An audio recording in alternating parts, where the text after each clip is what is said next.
Hello everyone, Luke here, and after last week's chapter we were all wondering exactly how this fight was going to develop, and oh boy, it has developed into something alright, certainly not something anyone was expecting whatsoever. I mean, a few people say they have, but come on, did we honestly expect it to go this route? And it's a clever way of fulfilling what it's set up of the twins actually being the ones to take down Asa. I'm putting that in quotations now based on what happens at the end of this chapter, but we're going to get that into that and also right into this chapter.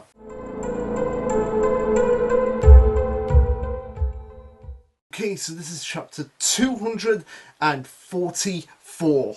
Wow, nearly at 250, and I said that 250 would probably be the point where we start winding it down, and it looks like we are going to be going like this. These next 6 chapters are probably going to be focusing on what's to come next, and then maybe like 255 to sort of like wrap it up, give 5 chapters to wrap up the entire story. But yeah, so the title of the chapter is the 10th generation Yozakura couple, obviously referring to Mutsumi and Tayo. And we start from the ending of the last chapter where we have Mutsumi saying that, hey Tayo, do you have a minute where you can come and talk to me? And we have Tara saying okay, and then we also have Koricho off to the side, who gives like a more like obvious like yeah, I know exactly what they're going to be talking about. Kind of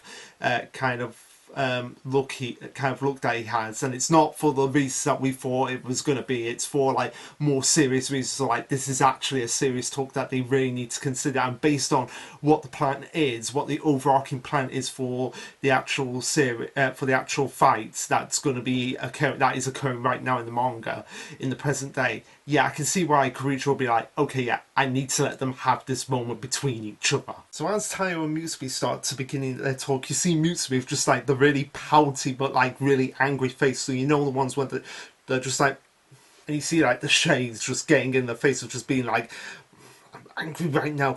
The rage inside of me is just boiling up. And Tayo's just like, hello, Mutsumi, Earth to Mutsumi, but she's like, doesn't matter, Tayo, I'm not angry at you, I'm just angry at myself. And Tayo's just like, wait, you're not angry at me for the plan I've come up with, you're angry at yourself.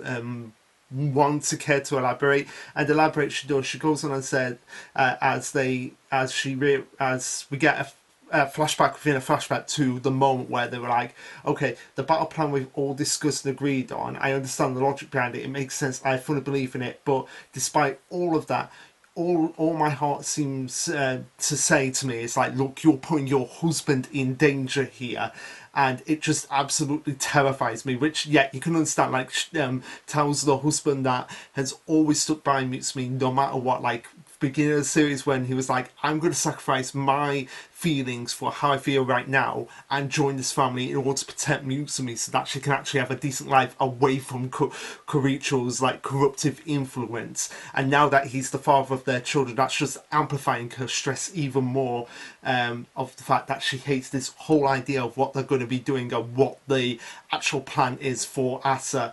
As Tayo goes on and says, oh, thank you for being so concerned about me. It's not just me, everyone's putting themselves in danger, and this isn't the first time we've ever been in this. We've been in situations before, like I've nearly died like several times in this whole family, getting involved with this family used to me. So I understand the risks that I'm taking here, and everyone else understands the risks. Like whenever we go out into a battle, we're always putting ourselves in danger. So but it's not just that.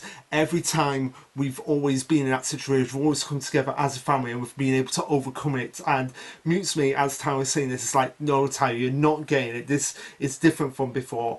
I know that, and so do you. But despite the risk, there is only one way, and I hate the fact that that we have to go along with this, because yeah, Asa is like incredibly powerful, like one of the most powerful characters in the series. So it makes sense why I should be like, yeah, I don't like this plan, but it's the only way. And as the head of the family, I have to accept that. But at the same time, I can't accept that because you're my husband, you're my soulmate, you're the one that literally cut your hair to protect the strand of white hair in my hair. So the fact that you've done that for me, and now you have to do more for me to save my family by basically making you do this when you come into contact with the adversary that we're coming up with. Yeah, she just can't stop herself, and she has to keep it together, but she's just like, I can't do that. Like, she's conflicted with her own feelings for Tayo, with her duties as the head of the family, and Tayo is just like, yeah, I can see this, so we need to have this like moment of effort between them. So they start doing like the typical like, oh, I'm gonna get you, gonna get you, gonna get you here. No, you're not. We're gonna get you, gonna get you, gonna get you. And Mutsumi's just like, I can't give in. I can't let myself indulge in the embrace of a loved one. So yeah, don't try to love me, Tayo. The feelings that I have right now, yeah, they're just yeah, don't be doing that. I am the head. I've got to be responsible for everyone. You can't let me get involved in this situation right here. And Tao's just like, oh, you're being way too hard on yourself, and why are you suddenly acting weird? As Tao's just like, just hold on a second, let me grab you, I got you, I've got you, my loved one, I've got you, my loved one. And they're just like, yay, before we start. So we have that really light-hearted cheering moment before we start like really getting into like the meat and grind of like what they actually mean here. As Tao's just like, it's okay, I'm sure it'll all work out. So you remember what happened right at the beginning of all of this, when my family died, and how you said to me that you would never leave your side. Now I've got to fall through on my promise that I would never leave your side, and I always promise you that, and I won't leave you either. I promise you I won't ever do that, which is going to be quite difficult moving forward from this chapter. So after the flashback with Mutsumi, we cut back to what happened, in the present day at the end of the last chapter, where we have Tayo being consumed by Void, as orchestrated by Asa, as he goes on and says, oh, congratulations, Tao, and congratulations to the 10th generation as well, because you're the first generation that has ever been able to reach the level of true spring blooming, which, wow, considering it took 10 generations to get to that point, it begs the question for me, like, how many times did the generations before this like even attempt to get to that point, and how many of them failed at that point? Did their bodies just like erupt? Did their bodies not be able to control the Simone blood in them that much that it just erupted? Or was it a case of like the bloomings that they got didn't really have like that option to get the true spring blooming, because some of them might have just been like simple, like, oh, you can control fire, okay, what would the true spring blooming be for that? I don't know. Maybe lava could have been like the true spring blooming for something like that, but I feel like that might have been a case, or just the fact that the Simone blood wasn't as developed or refined as what the 10th generation have made it. But yeah, Asa in this chapter, what his ultimate plan is, what he's had for Tayo for some time, which, if you really think about it, does make sense, and we should have seen it coming, but at the same time, it surprised everyone. Well, most people, when they read this chapter, like, no, not a lot of people saw this coming, but when you think about it, it does make total sense, as he goes on to explain. And it kind of reminds me of if anyone's ever played Star Wars The Old Republic, the Sith Inquisitor storyline, the end of chapter 1, where you know what happens, something similar happens here. But yeah, Asa's just saying like, oh, with that power, with the power that you've been able to accumulate here, Asa, to even make to an even wider self of the world, humanity's lust for power will grow with each passing year, and yet the Yozakura's family's power has only warmed with time. Now it's on the verge of vanishing completely, and the twins are more of a catalyst to that. So yeah, I cannot let that happen. What it needs is, more than anything right now, is a strong admiration, a firm guiding hand. It'll be simpler if I could just fill that role as I ought to. But as you know, Tayo, and as everyone else knows, this soul of mine is reaching its end of fireability, and we see like the cracks on Asa's facial side, that like his body is like dwindling so rapidly at this point that at the end of this chapter it's just going to crumble to dust. So as it continues on, as Tao was just like looking at his face just cracking right before his eyes, and you can just imagine Tao just thinking like, what the hell am I viewing here? Before he goes on and says, yes, grafting a portion of Subomi's heart onto mine did give me a body that's effectively immortal. But, and there are limitations to that, Tao, as he states that Subumi's flesh and blood are powerful, intense, and another body will never fully accept them. So surely they'll all be rejected. So I guess that was the case of like, yes, I got a body from Subumi's blood, from Subumi's heart, that did eventually make it effective, but at the same time, her flesh and the blood that I accumulated from her, that just was like too much for my body, and now it's starting to crack apart. And he says to Tao like, oh, surely you've seen the results of that rejection, as we get flashbacks to Kawashita, as his body was like not really able to contain with the Suboni blood, and he could only like get the regeneration blooming from it. Before he goes on a long-winded speech here, probably his last long-winded speech he's going to have in the series, based on what's going to happen to his body. He goes on and says, I long searched for means to overcome that rejection and force a body that would accept Subumi's power, which probably which probably built into the factor of what happened to Tao's family. Like maybe Asa in the background saw like, okay, so this normal boy is getting in cahoots with Mutsumi, who's going to be the 10th generation head. Maybe I can make something happen of that and see what happens. Like, use a normal body without without basically using Tao's body as a blank slate to just be like, okay, let's see where we go with this. And it might have actually been Kai as well. Like, Kai might have been an opportunity, a point of reference for Asa as well, but obviously Kai's brain functions were probably not able to withstand it. But at the same time, I could see it being a case of like, what if Kai was the main protagonist of Mission Yozakura Family instead of Tao? That could have been an interesting what if. But anyway, he goes on and says that I fought fire with fire, as they say, drinking tinkers of her blood and tears. I even crafted those children as potential new facets of my soul. It's basically doing everything he could to craft the perfect body for himself, so that he could keep on going and keep on doing the plans that he's been doing of just like getting the Yozakura blood out there for everyone, but at the same time having it be under his iron firm grip. And now with a true solution, I'd begun to give up, assuming I couldn't cheat death forever. So partly to get the world under his control, but also to cheat death. So he's basically turning into a Sith Lord, essentially. That's what I'm getting at from the Asa here. Like, I mentioned Star Wars earlier. He's basically turning into like the Emperor from Star Wars here. I've just been like, okay, I'm gonna get the world under my iron grip, but also create methods that I will be able to live forever.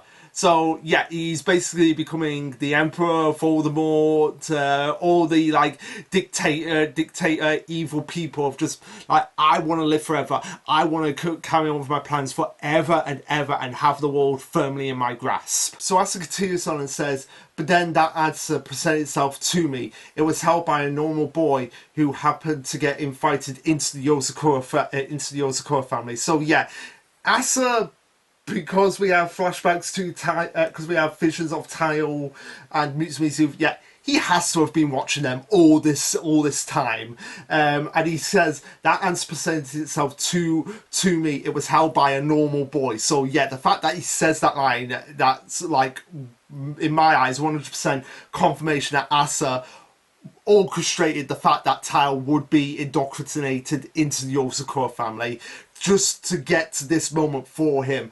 As he goes on and says that this boy was given Simoni's powers multiple times, and far from rejecting it, his body was a match, and it accepted him perfectly well. With a few little hiccups along it, but as stated, it accepted her power and was able to accumulate his body, get it under his control, and make use of it himself. Why did that miracle occur? That was simple enough to deduce. An individual grown from a piece of Subumi's brain for a father, and the ninth head of the Yozakura family for a mother. The key was Mutsumi Yozakura. The fact that it was Mutsumi Yozakura giving her blood to Tayo was the reason why Tao's body was able to acclimate so well to it. And he goes on and says, Subumi's blood runs thick in Mutsumi's veins thanks to her father, but the family's head heart she inherited from her mother gave her antibodies that suppressed that power control. So basically, the power that Momo got from basically being a piece of brain from Subumi and the blood of Mutsumi's mother, that was basically like it was basically like the perfect keeping it perfectly in balance, like her blood perfectly in balance, so that whoever she passed it on to would be able to acclimate to it perfectly without much repercussions. And as Asa explains here, Mutsumi gave the blood to Tayo, and her blood and Subumi's blood both awakened in his body and merged into one. So essentially Subumi and Mutsumi were the catalysts that essentially made Subumi's blood and everything just a natural function of Tayo's body by basically fusing together to create one perfect harmony with each other. And thus there was no rejection the next time the boy's body was infused with Subumi's blood to obviously get like the 1000 blooming power and the true spring blooming, and his body didn't disintegrate because it had already adapted to that power. So he built a perfect body, one that can withstand Subumi's intense power. So you are the perfect vessel for me to keep going, Tayo. And with this wonderful body of yours, it's the vessel that I've been looking for. So essentially, this was Asa's plan from day one, when he possibly from, like I said, from when Tayo first came into the picture, of just being like, oh, okay, so this boy is just normal, blank slate, I could probably use him, so I'm going to get his family killed so that he's able to come into the Yozakura family, and I'm going to orchestrate so that he is destined to be with Mutsumi. And obviously Momo and Ree saw through all of this. It's like, yeah, we cannot let this go on any longer. We know about Asa, we know about his plans, and we need to stop him ASAP. So yeah, wouldn't surprise me at all if Asa orchestrated all of this just to get Tayo to this point. I mean, we now know that this was his plan from when he first introduced himself to the Yozakuras, but who's to say it wouldn't go further back when it was focusing on Tampopo and Momo himself. So Asa goes on and says, I have held many a blooming in my body over time, but to think that day has finally come for me to use this one that I have been saving for this moment, which is we're finally going to find out what the blooming of Asa actually is. So I guess that freezing when he first introduced, that was another blooming that he had. Maybe it was just called frozen, like anything that, or maybe it was just called stone. Anything that someone touched would turn to stone instantly and negate attacks. But this is his own personal blooming that. Possibly the first ever blooming that was ever developed in history, and it is called Conquest, and it can only be used once. So it's a one-time thing, only being used when you find a vessel that you absolutely think that, yes, I can take over this vessel and literally become this person. So that's what it essentially does. Conquest allows him to take over another person's soul, and conquer them. So this is why we got that flashback from the beginning, because not only was this Asa's plan, but this was the plan of the Yozakuras themselves. They were like, okay, we get an idea that Asa will probably want to take over your body, Tayo. Allow him to take it over so that we can actually defeat him then, because then we don't have to fight his body full of all those bloomings. The fact that it'll just be your body with him, he will have a powerful blooming and he will have a lot of power, but it won't be as powerful as having all those bloomings coming at us all at once from his body. And like I said, this I feel like is the best route that the series could have taken, and I'm going to explain why when we get to the end of the chapter. So as Tayo is just incredibly shocked by what is happening here, Asa says, "Thank you, Tayo. You'll be the foundation of the new Yozakura family." As we see his body being acclimated and taken over by Asa, as we see Mutsumi, just the vision of Mutsumi, slowly slipping away. So yeah, this is very much like Star Wars, of just when a Sith Lord would want to take over someone's body. It happened in SWTOR, the Emperor in extended universes, and other forms of media wanted to do something like this. Like, this was basically like in the legacy canon what the Emperor was trying to do, like take over the soul of one of the Skywalkers so that it'll become more powerful than ever before he was banished to the ends of the Force. That was how the Emperor died in the legends. So yeah, the Emperor coming back in the sequel trilogy, that happened in the box as well, and people were very controversial about that. But aside from that you get the general idea. Asa being a Sith Lord here to just take over Tayo's body, and you just see it now, like with all his hair growing longer, turning black, and just becoming this whole vestige of black with him. As he says, it's time for a new age of the Yozakura family to begin. Before we have Kai and Korichiro talking about this, like, oh, Conquest, yeah, that is Asa's ace in the hole. It's only a one-time blooming, so it allows it to take over another person's body. But instead of, as we cut back to the final bit with Momov, instead of fighting him, if we allow him to use it, that gives us a means of defeating him. So essentially, taking over the main character, allowing the main villain to take over the main character so that you get the opportunity to defeat him. Well done, Gonderio Sensei. Honestly, one of the best ideas that I think to defeat a final villain anyone has ever come up with. So we continue on by them saying, like, okay, we know what we need to do, and we know how you have to be the bait to get Asa in. It's an especially risky gambit, but it's a chance of a complete victory. The family head and our husband decide to go through with it, so the rest of us will respect that determination. As Mitsu's like, okay, Tayo, finish this, and then let's go home together as a family. And that's where the chapter ends. So yeah, wow, like I said, don't think anybody predicted this outcome of how this chapter was gonna end. Now, this obviously, and this is probably the author's answer to the ending of Demon Slayer, because I've not read much of Demon Slayer, but I know how it ends with, like, the main villain trying to take over Tanjiro, and it's just basically solved it within like a chapter or two. Which I feel like, yeah, that if you're gonna take over the main character, make that a big, like, grand spectacle final battle. And the fact that Tao is gonna be the final opponent for the Yozakuras in order to not only defeat Asa but also save him brilliantly. It also gives the kids the chance to actually have their moment to be like, no, we're going to be instrumental in taking Asa by getting through to our like, that'll probably be like the way they actually get rid of Asa. By, yeah, they'll try and attack Tayo from all at once, or maybe get multiple fights going, which is where we'll finally get Futaba and Korichiro's True Spring Bloomings. The fact that Korichiro gets to use his True Spring Blooming on Tayo, I feel like that's a dream come true for him. That is pretty damn incredible that Creature will get to do that, and I feel like he's getting, like, really giddy inside of him, like, oh my god, I get to use my True Spring Blooming on Tile, I get to use my True Spring Blooming on Tile.